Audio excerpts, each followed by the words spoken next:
اعوذ باللہ من الشیطان الرجیم بسم اللہ الرحمن الرحیم۔ السلام علیکم۔ امید کرتا ہوں آپ سب لوگ خیریت سے ہوں گے۔ میرا آج کا ٹاپک ہے یہودیوں سے جنگ۔ آپ صلی اللہ علیہ وسلم کا ارشاد ہے کہ ایک دور آئے گا جب آپ یہودیوں سے جنگ کرو گے، پھر یہودی شکست کھا کے بھاگتے پھریں گے۔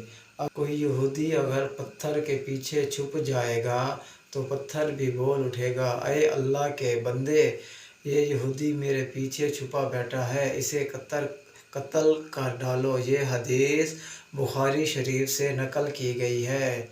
یہ حدیث نمبر 2925 ہے۔ اس طرح کی مزید ویڈیو دیکھنے کے لیے میرے چینل کو لائک اور سبسکرائب کریں۔ آپ صلی اللہ علیہ وآلہ وسلم نے فرمایا، جس نے میری ایک حدیث سنی اور دوسروں تک پہنچائی، قیامت کے روز میں اس کی شفاعت خود کروں گا۔